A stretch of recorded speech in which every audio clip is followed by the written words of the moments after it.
Hi hello കൂട്ടുകാരെ, ഇന്ന് ഒരു ചെറിയൊരു എൻ്റെ വിശേഷങ്ങളായിട്ട് കാണിക്കണേ. അപ്പോൾ രാവിലെ ഞാൻ കുഞ്ഞിനെ നോക്കാനായിട്ട് പോയിട്ടോ. അപ്പോൾ കുഞ്ഞെന്നെ കണ്ടപ്പോൾ ഇങ്ങനെ എന്നൊക്കെ കാണിക്കുമ്പോൾ അവൻ ചിരിക്കണതാട്ടോ.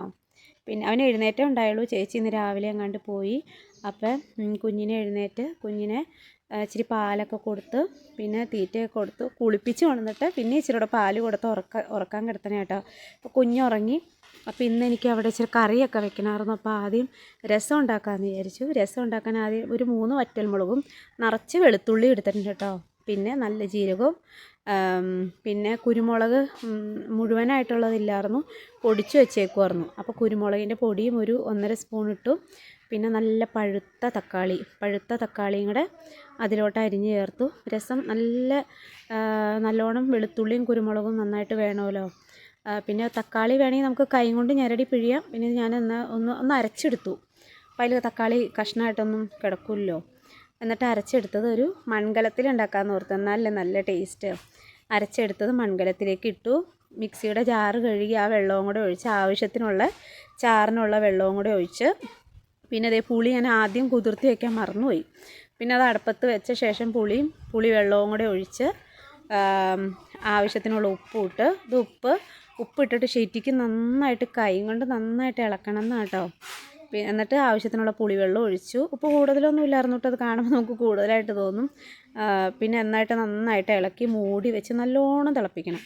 അപ്പോഴത്തേക്കും നന്നായിട്ട് തിളച്ച് ഒരു ചട്ടി വെച്ച് ഒന്ന് താളിക്കാനായിട്ട് കടുകിട്ടു. കടുക് പൊട്ടി കഴിയുമ്പോൾ ചെറിയ ഉള്ളിയും വറ്റൽമുളകും ഇട്ടു. നന്നായിട്ട് മൂത്ത് കഴിഞ്ഞ് ഇച്ചിരി മഞ്ഞൾപ്പൊടി ഇട്ടു, ലേശം കുരുമുളക് പൊടി ഇട്ട്, ഒരു ലേശം മുളക് പൊടി ഇട്ട് താളിച്ച് അതിലേക്ക് ഒഴിക്കണം. അപ്പോഴത്തേനും ഞാൻ തിളച്ചിരിക്കണ അതിലേക്ക് നിറച്ച് മല്ലിയിലയും കൂടി അരിഞ്ഞിട്ടുണ്ടായിരുന്നു കേട്ടോ. എന്നിട്ട് മൂത്ത് അതിലേക്ക് ഒഴിച്ചു. അങ്ങനെ നല്ല അടിപൊളി രസം റെഡിയായിട്ടോ. പിന്നെ ലാസ്റ്റ് ഒരു നുള്ളു പഞ്ചസാര ഇടണം. കായം ഇടണവർക്ക് ഇടാട്ടോ. ഞാനിപ്പോൾ ഇവിടെ കായം ഞാൻ നോക്കിയിട്ട് കണ്ടില്ല കേട്ടോ. എന്നിട്ട് ഒരു നുള്ളു പഞ്ചസാരയും കൂടെ ഇട്ടാൽ നല്ല അടിപൊളി രസമായിരുന്നു കേട്ടോ. ഇത് എല്ലാവർക്കും അറിയാമായിരിക്കും, എന്നാലും ഞാൻ പറഞ്ഞു എന്നുള്ളൂ കേട്ടോ.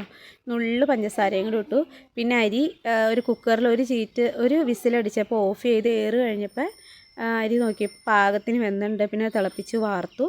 പിന്നെ അതേ പയറ് തോരൻ ഉണ്ടാക്കണം. അപ്പോഴത്തേനും അടുക്കള ഒരു കോലമായി. പിന്നെ അതിലെ പാത്രമൊക്കെ കഴുകാനുണ്ടായിരുന്നു. പാത്രം കഴുകി കുഞ്ഞെണീറ്റിട്ടില്ല കേട്ടോ. അപ്പോൾ ഇതാണ് അടുക്കള. എൻ്റെ മോനായിട്ട് വീഡിയോ എടുത്ത് തന്നത്.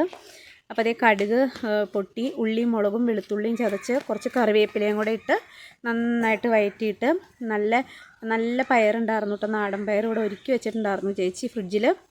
അപ്പോൾ അതും കൂടെ കുറച്ച് മഞ്ഞൾപ്പൊടി ഇട്ട് നന്നായിട്ട് അത് നല്ലോണം മുരിഞ്ഞ് ഇതുപോലെ വഴറ്റിയെടുത്തു.